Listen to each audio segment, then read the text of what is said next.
არ ვიცი რა ჭირს დღეს ინტერნეტს, თავიდან უნდა დავიწყო ეს ლაივი, თქვენ წარმოიდგინეთ, იმიტომ რომ ძალიან ცუდი ხარისხით ყოველ წამს წყდებოდა. ეხა იმედი მაქვს, რომ ამ ახალ ინტერნეტ ქსელზე ეს აღარ მოხდება, ვნახოთ. და თვითონ სისტემამ გამაჩერა. მოკეთ დღევანდელი თემა არის სხვები ადამიანის ცხოვრებაში დავაწეროთ. სხვები ინდივიდის ფსიქიკაში, აი ასე.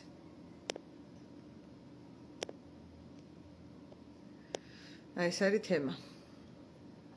რომ მოკლედ დავაწერე ვიდრე წეღან. სხვები ინდივიდის ფსიქიკაში, როგორ იპოვო საკუთარ თავში გავლენა ამ სხვების, თან მინდა რომ ძალიან მარტივად ვთქვა, ფილოსოფიასაც აქვს ამ თემაზე ძალიან ბევრი ნაფიქრი და არ მინდა რომ ფილოსოფიაში ისე გადავიდე რომ რაღაცა სააზროვნო მასალა იყოს, მე მინდა რომ ძალიან პრაქტიკული იყოს, რასაც დღეს ვიტყვი და ეგრევე გამოიყენო ცხოვრებაში. თუმცა მაინც პატარა შესავალს გავაკეთებ ფილოსოფიიდან, შეუძლებელია ფიქრზე და აზროვნებაზე ისაუბრო ისე რომ არ ახსენო ფილოსოფია. ხო, აქ არის ესეთი ფრაზა, მე ვაზროვნებ მაშასა და მე ვარსებობ, ესეთი ფრაზა აქვს ნათქვამი ფილოსოფიას ჩვენთვის და ეს ფრაზა მე ვაზროვნებ მაშასა და მე ვარსებობ. ქართულად გადმოდის ხოლმე უბრალოდ მეს გარეშე. ვაზროვნებ მაშასა და მე ვარსებობ. მე ძალიან მომწონს რომ წინ დავსვა მე. იმიტომ რომ ეს გამოხატავს, რომ აქ მე თუ ვაზროვნებ, ამ შემთხვევაში ვარსებობ. თუმცა სამწუხაროდ ადამიანს ახასიათებს, რომ გაურკვეველია ის აზროვნებს, თუ უბრალოდ მიედინება რაღაც ფიქრთა ნაკადი. მასში და ძალიან ხშირად ფიქრთა ნაკადი მიედინება და ეს არ არის მე ვაზროვნებ. ეს არის აზროვნების თავისთავადი პროცესი და ზუსტად აი აქ, როდესაც ადამიანთან მოდის ფიქრები, მოდის აზრები, მოდის შეფასებები, ამ ინსტანციას ადამიანში ახასიათებს აი ესეთი სიტყვების გამოყენება, მომწონს არ მომწონს, საჭიროა არ არის საჭირო, უნდა გაკეთდეს, არ უნდა გაკეთდეს. ესე უნდა მოხდეს, ისე უნდა მოხდეს. ან რატომ მოხდა ესე ან ისე წარსულზე. ან თავისით მიედინება ეს ნაკადი ფიქრების, მეგობრებო, და მინდა გითხრათ, რომ ფიქრები ეს არის სხვები ჩვენში. ფიქრები, რომელიც მიედინება, ფიქრების ნაკადი, რომელიც მოდის და რომელიც ტრიალებს, რაც არ უნდა განიცდებოდეს, რომ მე არ მომწონს, მე მომწონს. მე მინდა, მე არ მინდა, აი ეს შეიძლება ესე განიცდება და შეიძლება ადამიანს თავისი ფიქრის მიმართ აქვს ძალიან ზეაღმატებული რწმენები, რომ აი ჩემი ფიქრი არის თავარი გამოხატულება ჩემი და აი ამ სიტყვასაც შეხვდებით ხოლმე ჩემი აზრით და მე ადამიანი რაღაცა სიტყვის და ეს მისთვის ძალიან ხელშეუხებელი და წმინდაა ხოლმე. და ზუსტად აი აქ მინდა ძალიან მარტივად დაგანახოთ, როგორ ხდება, რომ ფიქრები ძალიან იშვიათად არის ადამიანი, აზროვნება და აზრები იშვიათად არის. აი იმ გამონაკლისის გარდა, როცა მე ვაზროვნებ, მაშასა და მე ვარსებობ. და აქ თავარი სიტყვა არ არის ვაზროვნებ, აქ თავარი სიტყვა არის მე. რადგან შესაძლოა მე უბრალოდ ვატრიალებ სხვა ადამიანების ნაფიქრს, იმიტომ რომ წავიკითხე და მომეწონა, იმიტომ რომ მოვისმინე და ჩამრჩა, იმიტომ რომ მასწავლეს რომ კარგია და მეც ვისწავლე დავიმახსოვრე იმ ბავშვური ჰიპნოტური მდგომარეობით, როდესაც პატარა ვიყავი და ყველაფერი შთაბეჭდილებას ახდენ და ჩემზე და ამ შემდეგ და მე უბრალოდ ვატრიალებ ამას და ჩემი მგონია. ხოლო რეალურად ეს არის სხვების ნააზრევი, რომელსაც მე ვატრიალებ და ვინც არ უნდა იყვნენ ეს სხვები, სულ რო იყოს სოკრატე, სულ რო იყოს არისტოტელე, სულ რო იყოს ნიცშე, სულ რო იყოს არ ვიცი გრანდები, კანტი, ჰეგელი, ვინც გნებავთ, მის აზრებს სანამ ვატრიალებ, ეს არის სხვები ჩემში. მე მესმის, რომ ზოგჯერ მათი აზრები არაჩვეულებრივია და ბრწყინვალეა, თუმცა ნებისმიერი ესეთი მოაზროვნის აზრები ბრწყინვალე იმიტომ არის და არაჩვეულებრივი იმიტომ არის, რომ მათ საკუთარ თავში შეძლეს, რომ ეაზროვნათ თვითონ, მე ვაზროვნებ და არა მე ვატრიალებ არისტოტელეს ნააზრებს, მე ვფიქრობ ნიცშეს ფიქრებს, მე ასე ვთქვათ, აღვიქვავ სოკრატეს აზრებს, ეს არა. ეს არასოდეს ამას არ მოუწია ახალი ნაყოფი და ვერც მე მესმის, რომ შეიძლება გაეცნო ამ ყველაფერს და წაიკითხო. აუცილებელიც არის ალბათ. გარკვეულწილად განვითარებისთვის, თუმცა ამ ფაზაზე დარჩენა ეს არის სხვები საკუთარ თავში.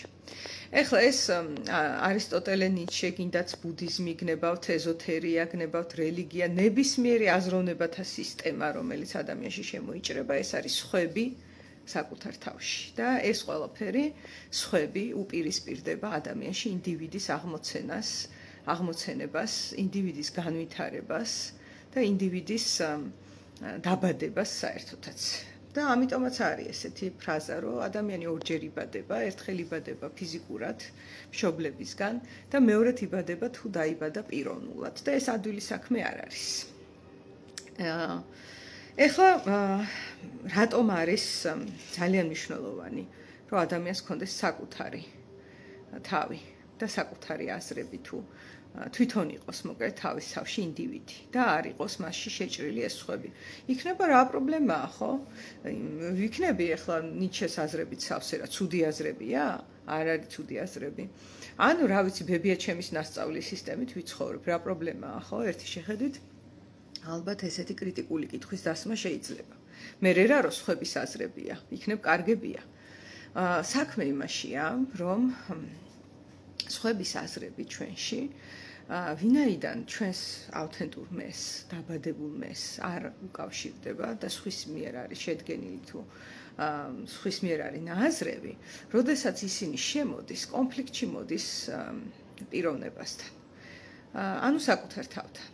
და შესაბამისად ეს კონფლიქტი მტკივნეულად განიცდება. ეს პირველი ასპექტი, რომ ტკივილის მომაყენებელია, იმიტომ რომ მისია ეგ არ არის, რომ რაღაც მასში მატრიცაში როა ერთმანეთს რო დუბლირებენ, ხელს დაადებ და ყველა რომ მისტერის არის. აღარ მახსოვს რა სმიტი მე მგონი. სმიტებად რო გადაიქცევიან ხოლმე ყველა. ეგ არ არის მისია, რაც არ უნდა კარგი აზროვნებათა სისტემა იყოს, რაც არ უნდა კარგი ტრადიციათა სისტემა იყოს, რაც არ უნდა კარგი სოციალური ნორმები იყოს.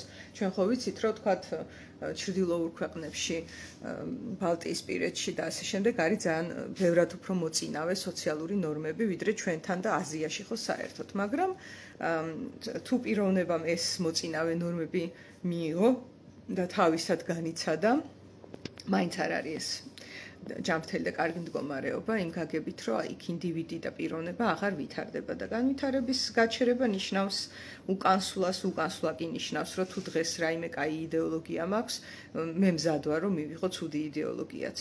იმიტომ რომ აქ სისტემური საკითხია ეს, თუ იდეოლოგიის მიმართ ვარ მიმღებელი, დღეს გაგვიმართლა და კარგი იდეოლოგია გვაქვს, მაგრამ ხვალ შეიძლება ცუდი იდეოლოგია შემოვიდეს და ისიც ისევე მივიღო. ამიტომაც ეს პირველი ნაწილი. ახლა მეორე ნაწილი.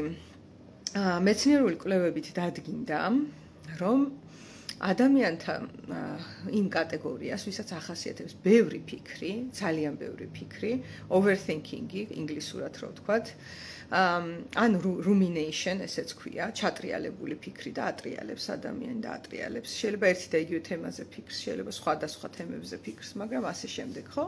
ვისაც ეს ახასიათებს, მეცნიერულად დადგინდა, რომ ძალიან მაღალი პროცენტით არის ალბათობა, რომ განვითარდეს დეპრესია და სხვა აშლილობები, რაც ხელს უშლის მე ადამიანის ცხოვრებას და ფუნქციონირებას. ასევე მეცნიერულად დადგინდა, რომ ის ადამიანები, ვინც თერაპიაზე დადიან, და არის ესეთი თერაპიული სკოლა, კოგნიტიურ-ბიჰევიორისტული სკოლა, რომელიც ძალიან მოდურია დღეს და ეს არ არის შემთხვევითი, იმიტომ რომ კოგნიტიურ-ბიჰევიორისტული სკოლა პირდაპირ ფიქრსა და ქცევაზე აკეთებს აქცენტს და შესაბამისად ფიქრები და ქცევები დღეს ისევ და ისევ ფილოსოფიური სკოლებიდან გამომდინარე არის ძალიან მოდაში, ტრენდული და ძალიან პატივცემული, უფრო მეტად ვიდრე შეგრძნებითი სკოლები, რომლებიც სხეულსა და ემოციებზე აქცენტირებენ. და ამიტომ კოგნიტიურ-ბიჰევიორისტული სკოლა ყველაზე მეცნიერულადაც ითვლება და ასე შემდეგ და ასე შემდეგ, მაგრამ თვითონ რახან მეცნიერულია, გულწრფელია და ამბობს, რომ პაციენტებთან, რომლებსაც აქვთ მოზღვავებული და მოჭარბებული ფიქრები, მას არ აქვს შედეგი. ანუ ეს მთელი სკოლა განიცდის ფიასკოს იქ, სადაც ადამიანები ბევრს ფიქრობენ, არიან ჩატრიალებული ფიქრებში, იმიტომ რომ კოგნიტიურ-ბიჰევიორისტული სკოლა, სხვათა შორის მინდა გითხრათ, რომ ნებისმიერი სკოლა, რაც არსებობს ფსიქოთერაპიაში, ნებისმიერი მეცნიერული სკოლა აღწევს შედეგებს, საკმაოდ კარგ შედეგებს და ეს ბევრად მეტად დამოკიდებულია ხოლმე კონკრეტულად კლიენტი თერაპევტი როგორ დაემთხვევიან ერთმანეთს და როგორ შეეწყობიან, ვიდრე იმაზე თუ რა სკოლის წარმომადგენელია ესა თუ ის ადამიანი და ასევე რამდენად ვთქვათ მრავალწლიანი პროფესიონალიზმის მქონეა. თუმცა ესეთი შეწყობა მარტო ვერაფერს გახდება თუ ადამიანს პროფესიონალიზმი არ აქვს რომელიმე სკოლაში მიღებული ან თუ ის არის ფსევდომეცნიერულად ასტროფსიქოლოგიით დაკავებული მაგალითად რომელიც არ არის მეცნიერული. ასეთ შემთხვევაში ეს საერთოდ ფსიქოლოგია არ არის, უბრალოდ სიტყვა ფსიქოლოგიას ბევრი მიიწერს, ეგ კიდე სხვა პრობლემაა. თუმცა ყველა სკოლას აქვს შედეგები, ძირითადად იმიტომ რომ პიროვნებები ახდენენ შედეგებს და არა რაიმე სკოლა. თუმცა სკოლის აუცილებლობა დგას. და კოგნიტიურ-ბიჰევიორისტული სკოლაც შესაბამისად კარგ შედეგებს იძლევა ძალიან ბევრი მხრივ, თუმცა ეხა ახალი კვლევა წავიკითხე, რომ აი იმ პაციენტებთან, ვისაც აქვს ბევრი ფიქრი, მოჭარბებული ფიქრი და ნახეთ ეს რა არის, მოჭარბებული ფიქრი, ეს არის სხვები ადამიანში. ისევ. აი ეს მინდოდა დღეს მეთქვა, როგორ გაიგო სხვები არიან თუ არა შენში. ანუ შემოჭრილია თუ არა სოციუმი, მშობლები და ეს ბჭყალებში სხვები სარტრიდან ვამბობ ამას შენში. ძალიან მარტივი გასაგებია, ბევრს ფიქრობ, ესე იგი გავლენის ქვეშ ხარ. აი ესეთი მარტივი ფორმულაა, რაც დღეს მინდოდა რომ მეთქვა. იმიტომ რომ ძალიან ბევრი ფიქრი, შემაწუხებლად ბევრი ფიქრი და აი მე მაქედან უკვე რომ დეპრესია ვითარდება და სხვადასხვა ფსიქიკური სირთულეები რომ ვითარდება და ფსიქოთერაპიაც კოგნიტიური რომ შედარებით უძლურია ამ ყველაფერთან ზუსტად იმის გამოა რომ პიროვნული საზღვარი არის შერყეული ამ ადგილას. ეხლა რომ გავიხსენოთ, როგორ იბადება და როგორ ვითარდება ადამიანი, ხო? ის იბადება თავიდან, გარემოში, სადაც მისი თვისება, როგორც ფსიქიკური არსებისა, არის გრძნობები და ემოციები. ანუ ბავშვი რო დაიბადება, მას მოჭარბებული ფიქრები არ ახასიათებს. ფიქრები არ არის ბავშვის თვისება. ძალიან ბევრი სწავლებაა, რომელიც გვეუბნება, რომ იცხოვრე ბავშვივით, ხო? ქრისტეც ამბობს, მიბაძეთ ბავშვებს. მე არ მგონია, რომ ქრისტიანები დღეს ბავშვებს ბაძავენ. ეგეთი რამე საერთოდ არ მინახავს არც ერთ ეკლესიაში და არც ერთ ლიტურგიაზე, რომ ვინმე ბავშვს მიბაძა. პირიქით, მიდის ხოლმე ბავშვების დატერორება, რომ ნუ ხმაურობთ, ნუ მოძრაობთ, ნუ დარბიხართ, ნუ თამაშობთ. ნუ ცელქობთ, ნუ, აი სულ ეს ამბავი არის. აქ მე ვერ ხედავ, თუ ვინმე ხედავს, როგორ ბაძავენ ქრისტიანები ბავშვებს, დამანახეთ, მე აუცილებლად მზად ვარ, რომ დავინახო. მე ვერ ხედავ ამ მომენტში. და ეს ძალიან დიდი სიბრძნეა ბავშვზე მიბაძვა, იმიტომ რომ ბავშვი, როდესაც იბადება თავიდან, ის არ არის ფიქრები, ის არ არის იდენტიფიცირებული იმასთან, თუ რა მოწონს მას და რა არ მოწონს, რა არის მისთვის მისაღები ან რა არ არის მისთვის მისაღები, რა არის მისთვის კარგი ან ცუდი და საერთოდ თავის სხეულთანაც კი არ არის იდენტიფიცირებული, იმდენად ღიაა სამყაროს მიმართ, ხო? არაფერია ის თან არავინ არ არის და თან ყველაზე ინდივიდი არის, როდესაც იბადება გარკვეულწილად. გახსნილია, რომ შეისწავლოს ყველაფერი და ძალიან დიდი ინდივიდუაციის სურვილი აქვს, ხო? იქ უნდა რომ თვითონ გააკეთოს რაღაც, თვითონ აიდგას ფეხის ადგმაში რო ეხმარებიან, აქვე დავსწენეს არ ვარგა. თვითონ უნდა აიდგას ბავშვმა ფეხი, არ უნდა მიეხმაროთ რაღაც იმით, ჯაჭვებით რო დაყავთ ხოლმე რო არ წაიქცეს. ეს ძალიან არასწორი ჩარევა არის. და არ ჭირდება ბავშვს ყავარჯნები, ის არის ჯამრთელი და მას ყავარჯენი ასე ვთქვათ და რაღაცა თოკებით დაჭერა არ ჭირდება, ის თვითონ ისწავლის ფეხზე ადგომას და ეს არის ზუსტად ის სხეულებრივი გამოცდილება, რაც მერე მას გაყვება მთელი ცხოვრება, მე თვითონ შემიძლია. აი ეს ინფორმაცია თითოეულ ჩვენგანში არის იქამდე სანამ ცოცხლები ვართ. როცა ადამიანი ცოცხალია, მასში არის ინფორმაცია, რომ მას თვითონ შეუძლია. და როდესაც სხვები შემოიჭრებიან ხოლმე, იწყება ძალიან ბევრი ფიქრები, შფოთვები, შიშები, ატრიალებს ადამიანი ფიქრებს. ოკეი, ყვითელ ასტროლოგიას. გიპასუხებ კონსტანტინე, ეხლავე დავასრულებ ამ აზრს და გადმოვალ მაგაზე, როგორ აღვიქვავ ასტროლოგიას. ესეთი კითხვაა. ხო, ამიტომაც რომ გავიხსენოთ ბავშვობა როგორი იყო. ბავშვობა ეს არ იყო ფიქრები და ეს არ იყო აზროვნების ესეთი ნაკადები, რომ აი ნიჩემ ეს თქვა და მამა ჩემმა ის თქვა და ბებია ჩემმა ეს თქვა. შეიძლება ეს აღარ ცნობიერდება ვინ რა თქვა და ადამიანს წამს, რომ თვითონ ფიქრობს, რომ პირობითად მე ვიცი, რომ არაფერი ვიცი, ან ვაზროვნებ მაშასა და მე ვარსებობ. მე კიდე რაღაც სხვა წიგნს წაიკითხავს, იქაც სიბრძნეს ამოიკითხავს, თან ლამაზია ეს ყველაფერი რა, ძალიან მიმზიდველია. მაგრამ ნელ-ნელა ჩაიხსნება ის, რაც ადამიანი არის დაბადებიდან. თუ ბავშვად დარჩა და თუ შეინარჩუნა ბავშვური ნაწილი, არ ჩაიხსნება, მაგრამ ეს იშვიათია, უფრო ხშირად წახალისებულია აზროვნების პროცესი. ამას რა თქმა უნდა აქვს დადებითი მხარეც, მაგრამ მე მინდა გითხრათ, რომ თუ ფიქრები ბევრია და მოჭარბებული ფიქრები გაქვთ, ეს არის პირველი სიმპტომი იმის, რომ სხვების საზღვარმა აიწია თქვენში და თქვენმა პიროვნულმა საზღვარმა დაბლა დაიწია. ნებისმიერი აზროვნებათა სისტემა, რაც შეიძლება არსებობდეს, არის ასე. იქნება ეს ფილოსოფიური, რელიგიური, ტრადიციული, რაღაცა სოციალური, რაიმე სექტის, არ ვიცი, მიმდინარეობის ფიქრები, მოკლედ ფიქრების მოჭარბება ადამიანში ნიშნავს მისი პიროვნული მეს დაწევას. ეხლა მაშ კითხვა ისმის, თუ რაღაცა ფიქრები არის სხვები, მე სადავარ, მე. ესეთი კითხვა გაისმება. იმდენად მოწყვეტილია ადამიანი საკუთარ თავს და იმდენად იდენტიფიცირებულია ფიქრებს, რომ ეს კითხვა გაისმება.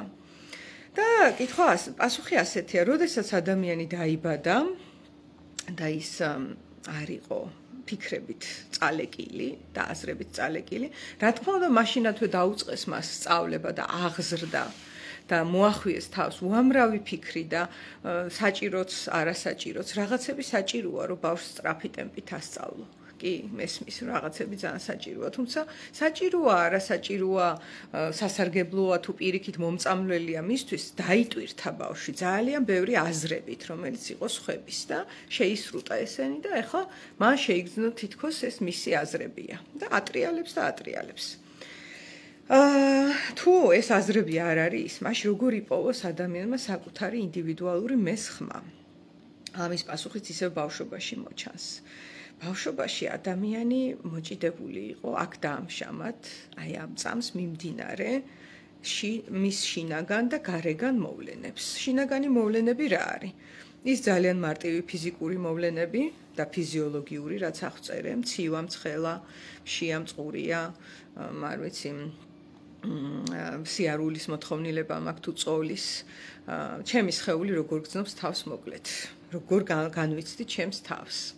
სხეულში ეს პირველი ნაწილი, რომელიც აღვიძებს მეს, იმიტომ რომ ბავშვობაში ჩვენ სხეულები ძალიან აქტიური გვქონდა და ესეც სოციუმმა ნელ-ნელა არ გაინძრე, გაჩერდი, ნუ მოძრაობ, ნუ დარბი ხარ, ნუ ყირი ხარ, ნუ იცინი ხარ, ნუ ლაპარაკობამდე პირი დახურე, რა ვიცი, ნუ ძვრები, გაჩერდი, აი ეს იძახა ჩვენმა გარემომ, იმიტომ რომ გაჩერება უსაფრთხოდ წარმოუდგენიათ და გაჩერდა ადამიანი. მისი მე გაჩერდა და შემოვიდა ეს სხვები და ტრიალებს ახლა ეს ფიქრები, ათასნაირი ფიქრი. რაც უფრო მეტი ფიქრი ტრიალებს, აგერ მეცნიერული კვლევა გამოქვეყნდა, მეტია დეპრესიის და სხვა ნებისმიერი საკითხის განვითარების ალბათობა ადამიანში, თუმცა დეპრესიის განსაკუთრებით კორელაციაშია, იმიტომ დეპრესია პირდაპირ ნახე pressure სიტყვიდან მოდის, მიწოლიდან მოდის, ზეწოლიდან. ეს არის სხვების დაწოლა ინდივიდზე იმ დონეზე, რომ ის ჩაიპრესა. და თუ ინდივიდი აღარ ვარ, რა თქმა უნდა, არც არაფერი მსიამოვნებს, არც არაფერი მაქვს სათქმელი, არც ვერც ვხედავ აზრს რა უნდა ვთქვა და ასე შემდეგ. რა არის აქ დასანახი, როდესაც სხვებია ჩემში და მე აქედან უკვე მოდის სხვების ნაკარნახევი, რომ შენ არა ხარ საკმარისად კარგი, შენ არა ხარ საკმარისად ლამაზი, შენ არა ხარ საკმარისად ჭკვიანი, შენ არა ხარ ესეთი ისეთი და ეხლა ეს ნახეთ როგორ გადმოითარგმნება ეს სხვების ნაკარნახევი, იმიტომ რომ სხვებს ხო ვერ დავაკმაყოფილებთ, ეს ვისაუბრე. და ეხლა გადმოითარგმნება ასე, მე არა ვარ საკმარისად კარგი, მე არა ვარ საკმარისად ლამაზი და კითხვა ჩნდება, ვისთვის?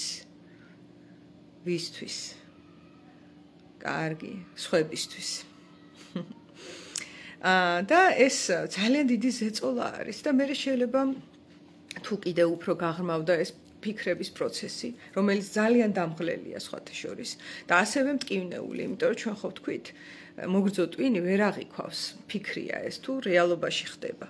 და ეს ამდენი განსჯა და ეს ამდენი ფიქრი, ავი ფიქრი, ცუდი ფიქრი, თვით დამსჯელი ფიქრი და ასე შემდეგ რო გრძელდება, ახლა უკვე ემოციური პასუხები მაქვს ამ ფიქრებზე და ვაიმე, ხო? მოვიდა ეს ფოთვა ამდენი ცუდი ფიქრისგან და კულმინაცია იქნება, რომ ადამიანის ერთ-ერთი ვარიანტია ეს ყოველთვის ეს ვერ იქნება. მე საერთოდ არასოდეს არ ვსაუბრობ ყველა ადამიანზე, მინდა იცოდეთ, რაღაც ფენომენებს აღწევ, რომელიც ბევრ ადამიანს შეიძლება მოერგოს და ბევრი ადამიანისთვის იყოს მნიშვნელოვანი.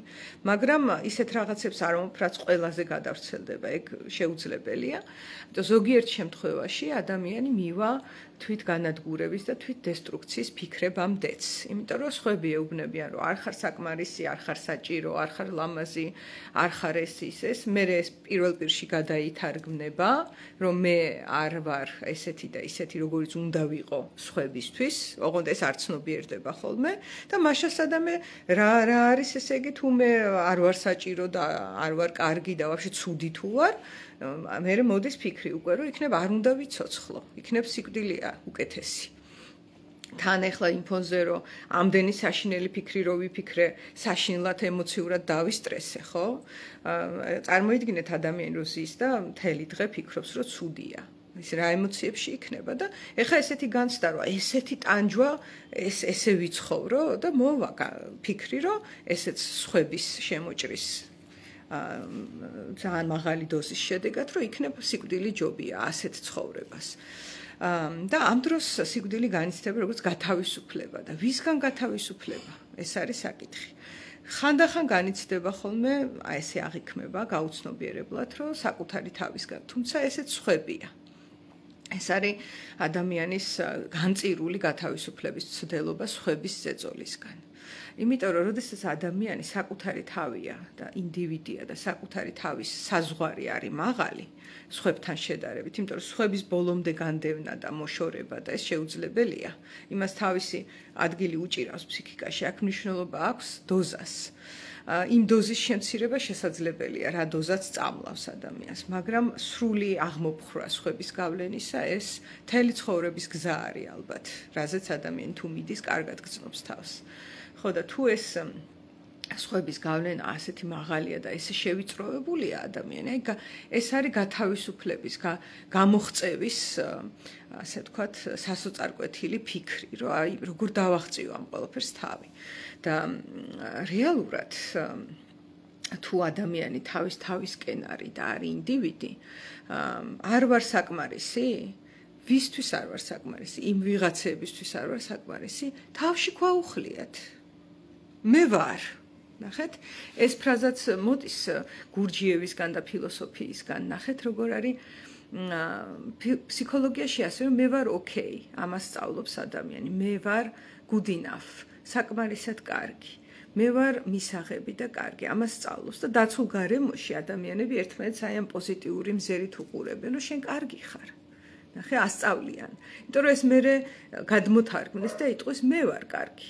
აი სხვებისთვის კარგი ვარ, ესე იგი მე ვარ კარგი. რამხელა ძალა აქვს სხვებს. ძალიან დიდი ძალა აქვს. და ამ დროს გურჯიევი და ფილოსოფია და ეს ყველაფერი ამბობს მე ვარ. მე ვარ კარგი და მე ვარ ოკეი არა. მე ვარ. საკმარისია ეს.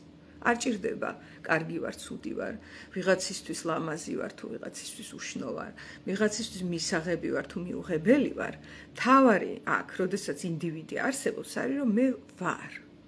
მორჩა. არავისთვის მე არც ვალი მაქვს, რომ ვიღაცისთვის საკმარისად კარგი ან საკმარისად ლამაზი ან საკმარისად ჭკვიანი ან მისაღები ვიყო. ეს ვალდებულება არ ამიღია და არც არავით არის რაღაც, როგორ გითხრათ, რომ ვიბადებოდი და ვარ, იმიტომ რომ დავიბადე. ამ დროს მე არანაირი შეკვეთა არ მქონია, რომელზეც ხელი მოვაწერე, რომ მე ვიქნებოდი ვიღაცისთვის საკმარისი, არ ვიცი, გინდა დედა, გინდა მამა, გინდა შვილი, გინდა ცოლი, გინდა ქმარი. ეს ხელშეკრულება არ გამიფორმებია. და აქ უკვე მივდივარ ახლა ეს მე ვარ საერთოდ და გურჯიევი რო ვახსენე და ფილოსოფია. ახლა გეშტალტ თერაპიასაც ვახსენებ, მაგრამ მოდი ვთქვათ, რომ ეს სიბრძნე რომ მე ვარ. კაცობრიობის სიბრძნეა. საათღაცა ძალიან უხსოვარ დროში იღებს სათავეს და მე ეს ყველაფერი ახალი რო გახსენებული ძველია ეს ამბავია აქ. რომ აღმოსავლურ ფილოსოფიაში თუ რელიგიებშიც იყო ეს მე ვარ და ახლა გეშტალტის შემთხვევაში როგორ ჟღერს ეს მე ვარ ესე ჟღერს მე ვარ მე შენ ხარ შენ მე ვაკეთებ ჩემსას შენ აკეთებ შენსას მე არ მოსულ არ ამ ქვეყნად იმისთვის რომ ვიცხოვრო შენი მოლოდინების მიხედვით შენ არ მოსულ ხარ ამ ქვეყნად იმისთვის, რომ იცხოვრო ჩემი მოლოდინების მიხედვით. მე ვარ მე, შენ ხარ შენ, თუ ჩვენ ერთმანეთს გაგვიმართლებს და შევხვდებით, ეს ლამაზია თუ არა და ამას არ ეშველება. ეს პირდაპირ პერსის დაწერილია ესე ამ ფორმით, ჩანაწერიც არის, სადაც ამას აჟღერებს. და ეს არის ზუსტად აი იმ საზღვრის დალაგება ჩემსა და სხვებს შორის, რაც ადამიანში ესეთი არეულია, ესეთი ქაოსურია დღეს. სიმპტომი, რომ სხვების გავლენა მაღალი არის, ბევრი ფიქრი, აი ძალიან მარტივ ფორმულას ვამბობ, ბევრს ფიქრობ, ესე იგი სხვები არიან შენში შემოსული უფრო მეტად, ვიდრე ჯანმრთელია. გამოსავალი ახლა აქედან, როგორც უკვე ვთქვი, კოგნიტიურ-ბიჰევიორისტულმა თერაპიამ თავისივე კვლევით თქვა, რომ იმ ადამიანებს, ვინც ბევრს ფიქრობს, ვერ ეხმარება ეს სკოლა ისე ეფექტურად. რატო? იმიტომ რომ ესენი ფიქრებს აწესრიგებენ, ნახე, ფიქრების და ქცევების თერაპიაა, ხო? რომ გადმოვთარგმნოთ ეს სახელი და ფიქრების მოწესრიგება არ არის აქ მიზანი. გასაგებია, რომ უკეთესი ფიქრები არსებობს, ხო? ვიდრე ის ფიქრები, რაც ადამიანს დატრიალებს ხოლმე, შავი ფიქრები. მაგრამ თვითონ ფიქრების დოზა რომ მაღალია, შეიძლება ცოტა ხანი ამოვასუნთქოთ ადამიანი და რაღაც დადებითზე იფიქროს, მაგრამ წამოვა ისევ ნეგატიური ფიქრები. იმიტომ რომ სადღაც ეს ნეგატიური ფიქრები უბრალოდ სიმპტომია, რომ ადამიანმა თავისი თავი დააიდენტიფიცირა ფიქრებთან. ის შეერწყა თავის ფიქრებს და თვლის, რომ მე ვარ ჩემი ფიქრები. მე ვაზროვნებ, მაშასა და მე ვარსებობ და ეს ესმით ესე კი არა, რომ მე ვაზროვნებ, მე. ეს ესმით, რომ აი აზროვნება როგორი მნიშვნელოვანია და რა ლამაზია და რა კაი მოვლენაა, ხო? ასევე სხვები, ეს არის ჯოჯოხეთი, ამბობს სარტრი და ესეც როგორ ესმის ხალხს. მე ხა ჩემს გადასახეთს გიზიარებთ, მე როგორ მაქვს აღქმული. მე ვაზროვნებ მაშასა და მე ვარსებობში არის ძალიან მნიშვნელოვანი, რომ მე ვაზროვნებ. და როგორ წარმოვქმნი მე ჩემს ინდივიდუალურ არსებობას და ჩემს ინდივიდუალურ აზროვნებას, როგორ და მე შევიგრძნობ ჩემ თავს. და მე ვარ. აი მე ცენტრირდები ჩემ თავზე და არა იმაზე, რომ სხვებისთვის როგორი ვარ. და იმდენად ცენტრირებული ვარ ჩემ თავზე, რომ მე როდესაც რამეს ჩემსას ვამბობ და გაიხსენეთ ნებისმიერი ფილოსოფოსი ან ნებისმიერი დიდი მოაზროვნე ის, როდესაც თავისას ამბობდა, იყო ხალხი, ვინც ტალახს დაუშენდა ეგრევე. ან იყო ხალხი, ვინც გადაყლაპავდა იმის ნათქვამს და ღმერთო, ესე გააკეთებდნენ. ეს ორივე სიმპტომი არის, რომ ამან თავისი თქვა. რა თქმა უნდა, პასუხისგებას ვერ აიღებს იმ ადამიანზე, ვინც ეს მიიღო და ისე შეითვისა, თითქოს თავისი აზრია. არ არის ეს ჯანმრთელი და კაი მოვლენა, თუმცა როგორ გითხრათ, კაი მთქმელს კაი გამგონე უნდა, ხო? ეხლა ეს ესმის, რომ მე ვაზროვნებ მაშასა და მე ვარსებობ. აქ მნიშვნელოვანი სიტყვა არის მე და არა ვაზროვნებ. ხალხს კიდევ ესმის ხოლმე, რომ ვაზროვნებ არის მნიშვნელოვანი. ეხლა რაც შეეხება სარტრს, რომელიც ამბობს, რომ სხვები ეს არის ჯოჯოხეთი, ხო? L'enfer c'est les autres. ფრანგულად რო თქვა, ანუ ჯოჯოხეთი ეს არის სხვები. პირდაპირ სიტყვით ასე გადმოითარგმნება. დარწმუნებული ვარ სატრის მოყვარულებიც მისმენენ 1-2 მაინც. ან ყოველ შემთხვევაში იცნობენ სარტრს კარგად და აქაც ძალიან ხშირად ესე გამიგია, რომ ადამიანებს ასე ესმით, რომ აი სხვები რა საშინელებაა.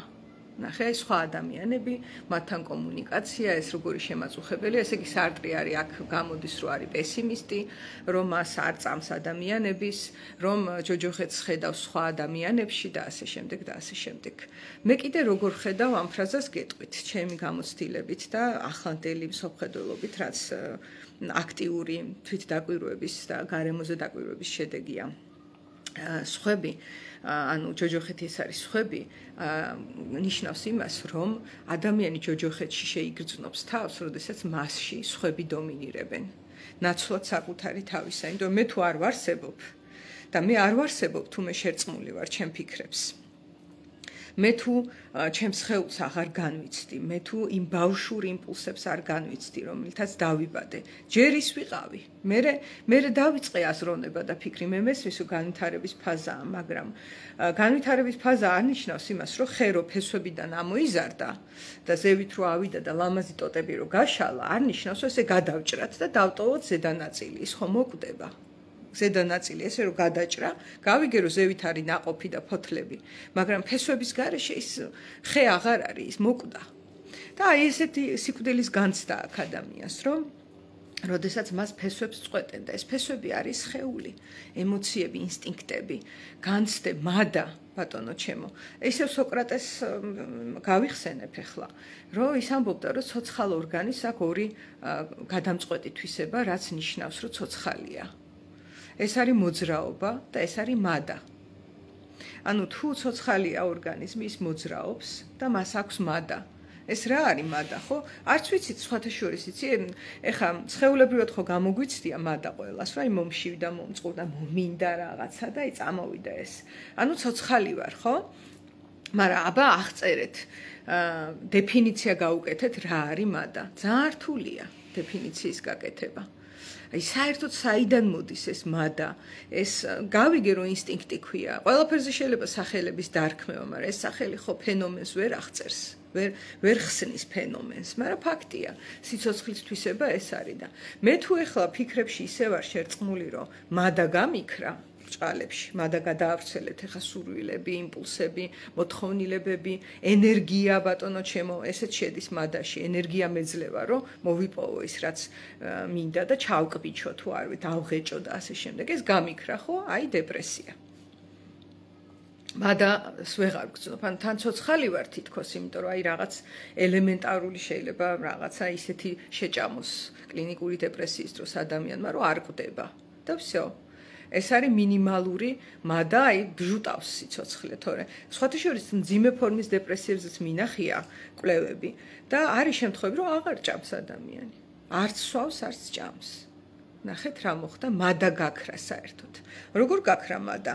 იმხელა ფიქრები შემოიჭრა სხვებისგან და სხვა გარე სამყარო სხვები ისე ღრმად შემოიჭრა ადამიანში, რომ მე იმ დონეზე ჩაიწიხლა და გაქრა, რომ მადაც კი ზედ მიყვა. აღარ არის მადა. მოდი ახლა ერთ-ერთი სპეციფიკური მოვლენაც მინდა გავიხსენო, იმიტომ რომ ძალიან ხშირად ადამიანები დეპრესიულ ბუნება-განწყობილებაში ვარდებიან პირადი ურთიერთობის წარუმატებლობის დროს. ხშირია ეს. ასევე, თქვათ, თვითგანადგურებისკენ მიმავალი ფიქრები და ქმედებებიც ძალიან ხშირად ხდება, როდესაც რაღაც ძალიან დიდი სასიყვარულო ურთიერთობა იყო და ის დასრულდა ტრაგიკულად, პირობითად ღალატით, ან მოულოდნელი მიტოვებით და დასრულებით ურთიერთობის, ან რაიმე სხვა დარტყმის გზით. და ამ დროს ძალიან ხშირია ხოლმე, რომ ის მხარე, ვინც დარტყმა მიიღო, ვარდება დეპრესიულ ბუნება-განწყობილებაში, ან შეიძლება, დიდხანს თუ გაგრძელდა დეპრესიაც გაფორმდეს როგორც კონდიცია. დეპრესიული ბუნება-განწყობილება ეს ფაქტურად ნორმაა დაშორების შემდეგ, იმიტომ რომ აქ არის გლოვის მომენტი და ფაქტორი. და მანდაც რა დინამიკაა, ნახეთ, სხვა დამშორდა მე. ხო? და ეს სხვა ძალიან მნიშვნელოვანი იყო ჩემს ცხოვრებაში, მნიშვნელოვნად გახდა. მას მერე რაც მე მასთან ურთიერთობა მქონდა და გარკვეულწილად შევერწყი მე ამ ადამიანს, შერწყმა მოხდა. ესეც ჯანმრთელია რაღაცა დოზით. შერწყმის გარეშე ფიზიკურადაც კი ვერწყმით, ხო, ერთმანეთს, როცა წყვილში ვართ და მერე იქ არ ვიცი, ოჯახი იყო თუ ურთიერთობა იყო თუ შვილებია და ასე შემდეგ და ასე შემდეგ და კაი დიდი შერწყმა არის მომხდარი, მოკლედ, გუნდურობა. და ცნობილია, რომ ამ გლოვის დროს ერთ-ერთი მთავარი რაც განიცდება, არის, რომ თითქოს საკუთარი თავი დაიკარგა ის ადამიანი, რომ წავიდა. ხო? იმიტომ რომ შემოშვებული იყო შესაძლოა ის იმდენად ახლოს, რომ მესთან იყო გაიდენტიფიცირებული, ისევე როგორც აი სხვები. ამიტომ სასიყვარულო ურთიერთობები ძალიან დიდ ხელოვანებას მოითხოვს. და აი ამ მევარში დარჩენის ოსტატობას ისე რომ თან ვიყო კონტაქტში სხვასთან. რომ ესე კი არ ვიყო მე, რომ მე ვარ და ჩემი ნაბადი და თავში ქვაუხლიათ, ესე ურთიერთობა არ შედგება. იმიტომ რომ ურთიერთობის დროს შეხება ხდება სხვასთანაც, ხო? რაღაც მომენტში შერწყმაც ხდება. მე იქიდან გამოსვლა. აი როგორც ცეკვის დროს.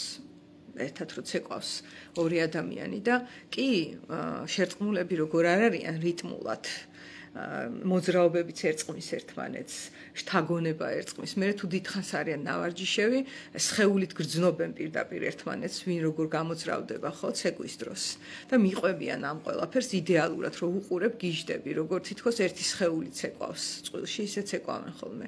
თუმცა ამ დროს ორივე ინდივიდია, სხვადასხვა მოძრაობებია.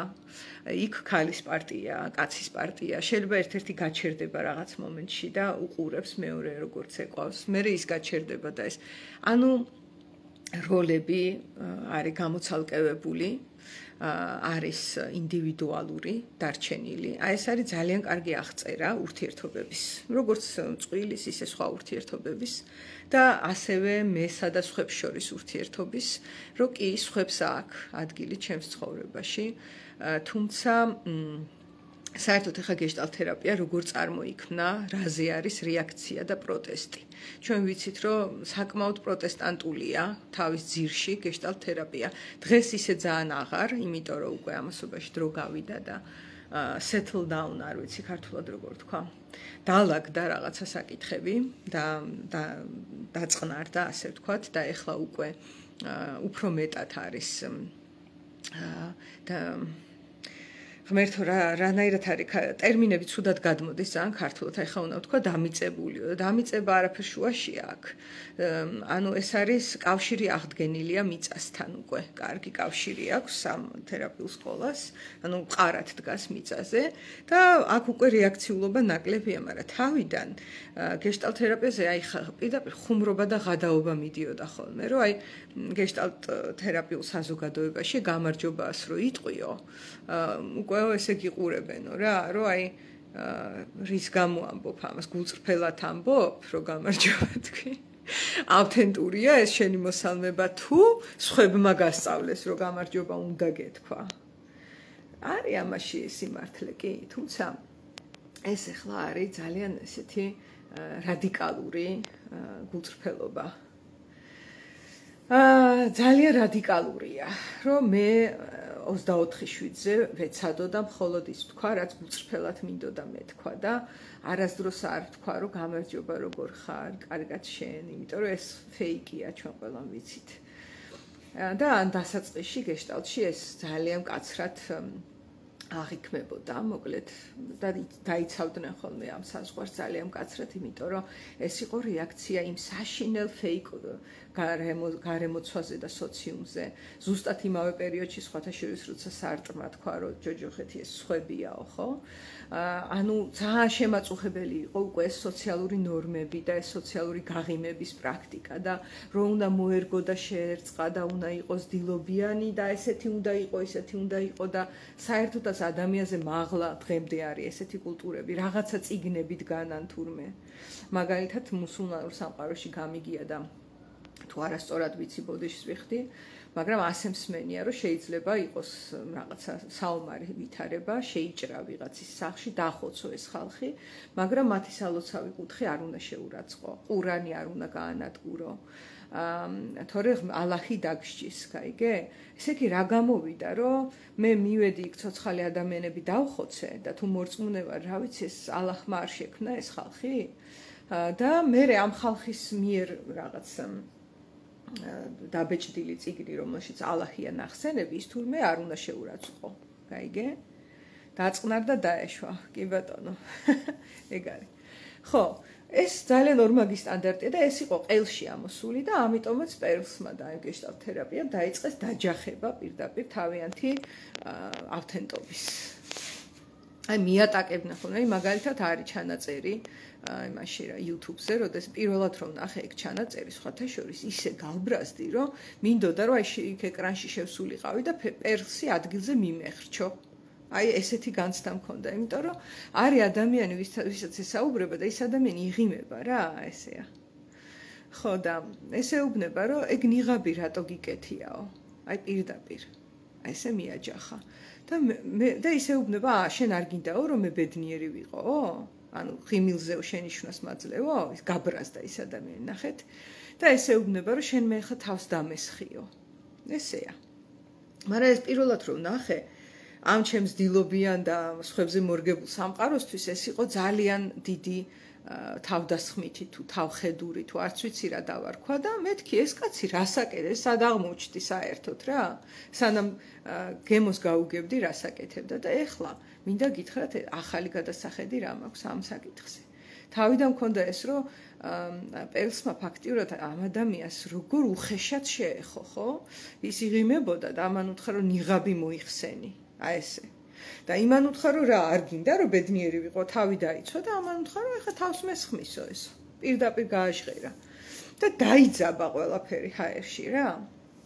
მაგრამ ამ ყველაფერს აქვს უდიდესი ენერგია. იმიტომ რომ აქ არის გულწრფელობა და აქ არ იყო სხვები. პერსმა ძალიან კარგად იცოდა სხვები რასელიან მისგან, რომ ის იყოს რბილი, ის იყოს კეთილი, ის იყოს მიმღებელი, ის იყოს ემპათიური და ასე შემდეგ. და არა, მან გადაწყვიტა რომ ყოფილიყო საკუთარი თავი. და საკმარისად ემპათიური სხვებისთვის ან არასაკმარისად ემპათიური სხვებისთვის კი არა, ის უბრალოდ არის მაგ მომენტში. და რაც მან დაინახა, ადგა და თქვა. იმიტომ რომ პრინციპში ესეც იყო კონტრაქტი იქ. იქ მისულმა ხალხმა იცოდა რომ პერსთან მივიდნენ, რომ ისინი გულწრფელობისთვის მივიდნენ, რომ ისინი დაიღალნენ სოციალურ ნორმებზე ადაპტაციით და მორგებით და არ ვიცი აი რა დოზით შეიძლება რომ ეს სხვები იყოს ადამიანში, ხო? იმ დოზითაც კი რომ საკუთარი თავის განადგურების იმპულსებსაც კი აჩენს ადამიანში, ეს ხო წარმოუდგენლად დიდი დოზა არის უკვე. რომ ვიღაცეებისთვის თუ რაღაცისთვის ცუდი თუ ვარ, ესე იგი თვალ სასოცხლებელი არ ყოფილვარ, ხო? აი წარმოიდგინეთ რამხელა დოზა შეიძლება რომ იყოს. ამიტომაც თუ ეხა გამოსავალი რაშია რა, გავიგეთ რომ ფიქრები ეს სხვებია. შემოჭრილი ადამიანში და თუ ფიქრებთან იდენტიფიცირებული ადამიანი, მაშინ თავის არსებობას და ასე შემდეგ ნელ-ნელა უპირისპირდება. სხვადასხვა ფორმით. ჯერ შეიძლება სადამსჯელო რაღაცეებია, მერე შეიძლება მადა აღარ არის უკვე და ბოლოს შეიძლება ფიქრობს, რომ ერთადერთი გამოსავალი სიკვდილია, ხო? სამწუხაროდ არის ესეთი ზეწოლა ფსიქიკაზე. ხა გამოსავალი რაშია? პირველი ნაბიჯი ეს არის, რომ აღვიქვა, რომ ბევრს ფიქრობ. ვუღიარო ჩემ თავს, რომ ნამეტანია, რამდენსაც მე ვფიქრობ და ვაზროვნებ. ამდენიც არ შეიძლება. სულ რომ მე ვაზროვნებდე, ეს ხოთაშორის იუნგს აქვს. აი მე ხო ვთქვი, რომ მე ვაზროვნებ მაშასა და მე ვარსებობ, თქო. კი, ეს რა თქმა უნდა ჯობია, უბრალოდ რომ დაქრის ფიქრები ამას. და ეს მედიტაციურ პრაქტიკაშიც ცნობილია, რომ არ უნდა მიაქციო ყურადღება. ეს ფიქრები თავისთვის დადიან, შენ უნდა სუნთქვაზე კონცენტრირდე. რატო? სხეულს უნდა დაუბრუნდე. იფრინოს იმანიკ, ხო? მაგრამ რომც ესე არ იყოს და მე ვაზროვნებდე აქტიურად. იუნგთან არის, რომ არც ეს არის კარგის მომტანი. იმიტომ რომ სიცოცხლე როცა დაიწყო, მე როცა დავიბადე და როდესაც ინსტინქტურად დალაგებული მქონდა ჯერ ფსიქიკაც და ემოციების და ყველაფერი, მაგ დროს მე მაგ პოლარობაში არ ვიყავი, რომ მეაზროვნას უგამუდმებით 24/7-ზე. ხანდახან აბსოლუტურად თავისუფალი ვიყავი ფიქრებისა და აზრებისაგან და ლაპარაკს სანამ ვისწავლიდი, საერთოდ ნახატნიშნებით ვაზროვნებდი. სიტყვები არც ქონდა ფიქრებს. თუ გახსოვთ ეგ მომენტი, რომ მაშინდელი იმასაკის მოგონებებია თუ ფიქრებია, სურათებად ეძლევა და არა, ანუ სიმბოლურად მოდის და არა სიტყვებად, იმიტომ რომ ლაპარაკი არ იცი ჯერ. ეხლა გამოსავალი რაშია? კარგი, პირველი ნაბიჯი შევნიშნე, რომ ესე ვარ. რომ აი ვაზროვნებ და ვაზროვნებ, ვაზროვნებ და ვაზროვნებ. ხო? და ვხედავ რომ არაფერი არ იცვლება, რა ვიცი, ერთი და იგივე ტრიალებს. ეს პირველი ნაბიჯია რომ ვაღიარო, ეს დავინახო. მეორე ნაბიჯი არის რომ არ დავეჭიდო ეხლა ამ ფიქრებს. ზოგმა ადამიანმა იცის რომ არიფიქრო თავის თავს ეუბნება. აი ეს მოწოდებას არიფიქრო, თავის თავში უკვე ფიქრია და აზროვნებაა. ამიტომ იყოს ეხლა ეს აზრები გაშვებული თავისთვის, მაგრამ მე მათზე აღარ ვარ დაფოკუსებული და ცენტრირებული და ასე ვთქვათ, მომართული, არამედ ვუბრუნდები, აი როგორც მედიტაციაში იყო და ვაკვირდები სუნთქვას, ვაკვირდები გულისცემას, ვაკვირდები ჩემს სხეულს. სხვათა შორის მახსოვს პირველად ჩემ ხელს რო დავხედე, უცხოობის განცდაც კი მქონდა, რამდენი ხანია არ დამიხედია და მე გამახსენდა, რამდენს უყურებდი ჩემ ხელებს, ფეხებს. არ ვიცი, ყველაფერს ვაკვირდებოდი ბავშვობაში, თმას, აი ესე დავიჭერდი ხოლმე და უყურებდი. ანუ აღქმა მქონდა, რომ მე ვარ იმ ასაკში. ამიტომ ეს არის პირველი გზა, რომ იმის ნაცვლად რომ ვიფიქრო, რომ ეს რო ისეა, ამიტომ ის ესეა. აქედან გამომდინარე ესე და ესე და ეს ნიშნავს, რომ მე არ ვარ საკმარისი, ვისთვის ეს არის მის ხოლმე, სხვებისთვის, ხო? სხვების დედაც ვატირე, მაგრამ არის მის ეგ ხოლმე. არ ვარ საკმარისი, არ ვარ საკმარისად კარგი, ეს ავარ, წავიდა ეს ფიქრები, აი დამნაშავე ვარ ამათ და ამათ წინაშე და ამის გამო და აბა მაშ მორალი საერთოდ არ არსებობდეს და ბლა-ბლა და ღმერთო ძალიან ბევრია, ხო? ამის მაგივრად დავაკვირდე და იმისათვის რომ ჩემი დაკვირვება გავახრმაო, აღვწერო, რას ვხედავ, აღვწერო. სხვათა შორის პანიკური შეტევების დროს არის უებარი საშუალება, რომ დააკვირდე ოთახში ნივთებს და აღწერო ისინი და ქრება პანიკა, იმიტომ რომ პანიკა რამ გამოიწვია? ამ რაღაცა ფიქრებმა, რომელიც აღარ გაჩერდა და დაასტიმულირა ეს მოგრძოტვინი და წამოვიდა პანიკა, ხო? და ამიტომაც როგორც კი რეალობის აღწერა იწყება, გაანალიზება არა. ეს მაგი და იმიტომ არის ლამაზი, რომ ესე, იმიტომ, ამიტომ არა. როგორია ეს მაგი და აი ლამაზია, ხო? ლამაზი არაფერს არ ნიშნავს. არაფერს არ ნიშნავს. შენთვის ლამაზია, ჩემთვის არ არის ლამაზი. არ ვიცით, ეგ შეფასებითი სიტყვები არაფერს არ ნიშნავს. როგორია კითხვაზე შეფასება არ მოდის, უნდა მოვიდეს. ლურჯია, მაღალია, დაბალია, მრგვალია, ფერადია, შავთეთრია, ხის არის, დგას თუ წაქცეულია, ახლოს დგას ჩემგან, შორს დგას, ეს არის აღწერა. ეს არის აღწერა და არა შეფასება. შეფასება აღწერა არ არის. ლამაზია, უშნოა, კარგია, ცუდია, ეს ისევ წამოვა ეს აზრები და ფიქრები, იმიტომ რომ ეგ არის რაღაცა ლოგიკური დასკვნები. აქედან და მესმის, რომ არსებობს ეს ლოგიკა. განავებრძვი ლოგიკას. უბრალოდ მაგაში ჩარჩენა და თვითიდენტიფიკაცია მძიმე შედეგების მომტანია ადამიანისთვის, ის კარგავს მეს. და შეერწყმება ეს მე 1000 რამეს ფიქრებს, აზრებს, რწმენებს, წარმოდგენებს, ბოლოს წარმოსახვებს, შიშებს და ამდენი შერწყმისგან და მოწყვეტისგან, საკუთარი თავისგან უკვე მერე ხდება მადის გაქრობა. მადას ახლა მე სიმბოლურად ვამბობ, თუმცა ფიზიკური მადაც ქრება ხოლმე, აღსანიშნავია, იმიტომ რომ ეს ფიზიკური, ფსიქოემოციური სხეული ერთია. არ არის ესე, რომ აი მადა არ მაქვს, მაგრამ მე ემოციურად კარგად გრძნობ თავს. ეს შეიძლება წარმოსახვით სამყაროში წარმოვიდგინე რაღაცა პეპლები და დროებით კარგად გრძნობ თავს კი. თუმცა ფსიქოფიზიკა ეს არის ერთი სხეული. ესე იგი გამოსავალი არის რომ საკუთარი დამკვირვებელი შინაგანი დავაფოკუსოთ სხეულის ფესვებზე, ადამიანის ფსიქოემოციური სხეულის ფესვებზე, რაც არის ფიზიოლოგია, სხეული, სუნთქვა, პერიფერიებზე დაკვირვება, რაც არის კიდურები, ძირითადად საერთოდ მივიწყებულია ხოლმე. და არსებობს კვლევები, რომ კუნთოვან სისტემაში, რომელიც თელ სხეულში ნაწილდება, ინახება ჩვენი განდევნილი შინაარსები, საკუთარი, რაც არის გამოცდილებები, იმიტომ რომ რა გამოცდილებაც მივიღე პირობითად ის, რომ არ ვიცი მერვე კლასში თავში ჩამარტყეს, ეს მივიღე ეს გამოცდილება, ეს სოკრატესთან არ წამიკითხავს, არც ბებიაჩემისგან მომისმენია, ეს სიტყვები არ ყოფილა, ეს იყო გამოცდილება, რაც მივიღე. და იქ არის ემოციური ჩემი რეაქცია, იქ არის ჩემი სხეულებრივი შინაარსი, რომელიც შეიძლება ახლა აქ დაამშამოთ აი ამდენი ფიქრის ფონზე, საერთოდ მივიწყებულია. კიდე შეიძლება რაიმე დადებითი არის ასეთი, მაგალითად, არ ვიცი, ბებიამ მომიმზადა ჩაი და დამისხა და ასევე მისი გაკეთებული ჯემიანი პური მომიტანა, ხო? ესეც გამოცდილებაა. რა გამოცდილებაა ეს, ხო? და ასე შემდეგ. აი ამაზე კონცენტრირება ნაცვლად აბსტრაქტული აზრებისა, რომელიც არის სხვები. და კი, მერე სხვათა შორის აი ამაზე კონცენტრაციით ამოიზრდება მეს აზროვნება. მე ვარ და ჩემი უნიკალური აზროვნება, რომელიც აქტიურია და არა პასიური. ამიტომაც პელსი საერთოდ აზროვნების სისტემებს ეძახდა. სამნაირი ის არსებობსო, მძღნერიო, არის ჩიტის მძღნერიო, ანუ სკლინტი, რაც არის რაღაცა ზრდილობის წესები, რაღაც მოქცევის წესები, რაღაც კულტურის ამის იმის. ეს დიდი ზიანის მომტანი არ არისო.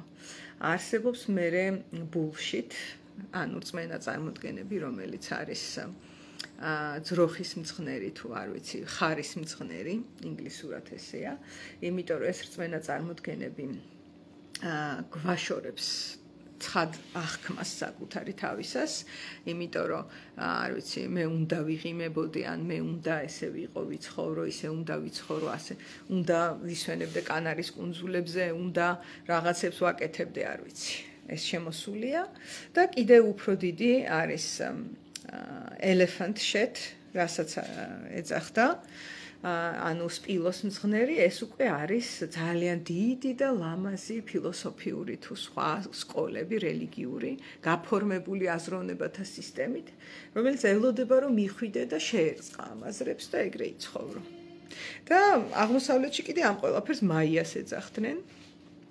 მაია ილუზიათა სამყარო, სადაც შენ არ ახარ. ეს რაღაცა ლამაზი აზრები და ფიქრები ხიბლავს და შედიხარ ამ ხიბლში და შენ თავს კარგავ ისევ. ან კიდევ აღმოსავლეთში მსმენია, რომ ძალიან კარგი გურუ რო გაიგებენ, რომ არის, დამწყები ხალხი მირბის და ამ გურუს უსმენს. საშუალო განვითარების ხალხი წავა მოусმენს, წამოვა განმარტოვდება. და მაღალი განვითარების ხალხი, ვინც ესესა თვითონაც გურუ უნდა გახდეს, გურუებს არ ეკარებიან. იმიტომ რომ არ უნდათ, რომ სხვების აზრები შემოიჭრას მათში. კი ბატონო, აი ასე დავასრულებ. ამიტომაც მათთვის, ვისაც აზრები აწუხებს, კოგნიტიურ-ბიჰევიორული თერაპია და ნებისმიერი სხვა თერაპია, სადაც ბევრი საუბარი მიმდინარეობს, არც ისეთი სარგებლიანი იქნება, ეს არის ახალი მეცნიერული კვლევა. თუ კიდევ გადავაწყდი, დავლინკავ. კი ბატონო, ქრისტიანობა სპილოსი არის, კი. ამ შემთხვევაში დავდებ და შეგიძლიათ რომ დაკავდეთ პრაქტიკებით სხეულებრივი თერაპია, სხეულებრივი მედიტაცია, ყველაფერი რაც აქცენტირებს სხეულს, რითიც ვიბადებით. შიშველი სხეული. რაღაცა მინდოდა დასასრულ, ხო, კითხვა დამისვეს ასტროლოგიაზე, რას ფიქრობო? ასტროლოგია ეხლა რაც ვილაპარაკე, აქედან გამომდინარე, გამოდის elephant shit, ხო? ძალიან მარტივად. რაც არ უნდა სწორი იყოს, იმაში არ შევალ ახლა სწორია თუ არ არის სწორი, ის რწმენები რაც შიგნით არის, იმიტომ რომ მე ვფიქრობ, რომ ჩემი სუბიექტური აზრით უფრო მეტად ასტროლოგია შთაგონების სფეროა ვიდრე რეალობის, თუმცა შთაგონებები მუშაობს ადამიანზე, ესეც სხვებია, ხო?